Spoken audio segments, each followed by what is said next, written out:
ചക്കൻ്റെ സീസണിൽ ചക്കക്കുരു വെച്ചിട്ടുള്ള ഈ ഒരു ഐറ്റം ഉണ്ടാക്കാതിരുന്നാൽ വല്ലാത്തൊരു നഷ്ടം തന്നെയാണ് കേട്ടോ. അപ്പോൾ ചക്കക്കുരു വെച്ചിട്ട് ഇങ്ങനെ ഒരു ഐറ്റം ഉണ്ടാക്കാൻ വേണ്ടിയിട്ട് ഞാൻ അതിൽ തന്നെ ചക്കക്കുരുയുടെ തൊലിയൊക്കെ കളഞ്ഞ് നല്ല ക്ലീനാക്കി എടുത്തിട്ടുണ്ട്. ചക്കക്കുരു തൊലി കളയുമ്പോൾ ശ്രദ്ധിക്കേണ്ട കാര്യം എന്ന് പറഞ്ഞാൽ പുറത്തുള്ള തൊലി മാത്രം കളഞ്ഞെടുത്താൽ മതി. ആ റെഡ് കളറിലുള്ള തൊലി ഒരിക്കലും കളഞ്ഞെടുക്കേണ്ട ആവശ്യമില്ല.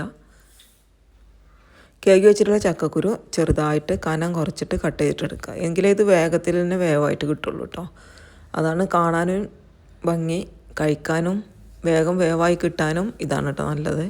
അപ്പോൾ ഇതിൻ്റെ കനം കുറച്ചിട്ടൊന്ന് നീളത്തിലാക്കിയിട്ട് കട്ട് ചെയ്തിട്ടെടുക്കുക. എന്നിട്ട് ഇതിലേക്ക് ആവശ്യത്തിനുള്ള ഉപ്പും മഞ്ഞൾപ്പൊടിയും കൂടെ ചേർത്ത് കൊടുക്കുക. ഒരു 1/4 ടീസ്പൂൺ മഞ്ഞൾപ്പൊടി ചേർത്ത് കൊടുത്താൽ മതി. പിന്നെ ഇതിലേക്ക് വേവിക്കാൻ ആവശ്യമായിട്ടുള്ള വെള്ളം കൂടെ ചേർത്തിട്ട് അടച്ചു വെച്ചിട്ടൊന്ന് വേവിച്ചിട്ടെടുക്കുക.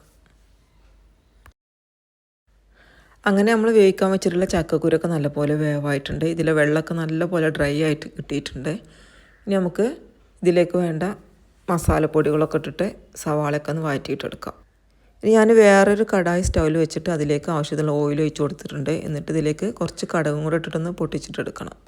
കടുകൊക്കെ പൊട്ടിക്കഴിഞ്ഞാൽ ഇതിലേക്ക് കുറച്ച് കറിവേപ്പിലയും കുറച്ച് വെളുത്തുള്ളി ചതച്ചതും പച്ചമുളകും കൂടെ ചേർത്തിട്ട് നന്നായിട്ടൊന്ന് വഴറ്റിയിട്ടെടുക്കാം.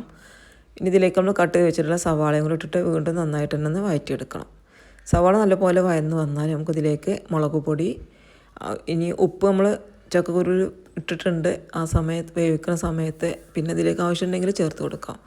പിന്നെ ഇതിലേക്ക് ആവശ്യത്തിനുള്ള മുളക് പൊടിയും കാശ്മീരി മുളക് പൊടി ചേർത്ത് കൊടുക്കട്ടോ. പിന്നെ കുറച്ച് മഞ്ഞൾപ്പൊടിയും കുറച്ച് ഗരം മസാലപ്പൊടിയും കൂടെ ഇട്ടിട്ട് നല്ല പോലെ ഒന്ന് വേവിച്ചിട്ടെടുക്കുക.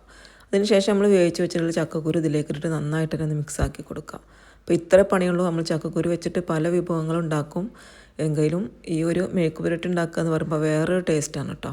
നല്ല അടിപൊളി ടേസ്റ്റാണ് ചക്കക്കുരു. നമ്മൾ ചക്കക്കുരുവൊക്കെ കുറേ വേസ്റ്റാക്കി കളയും.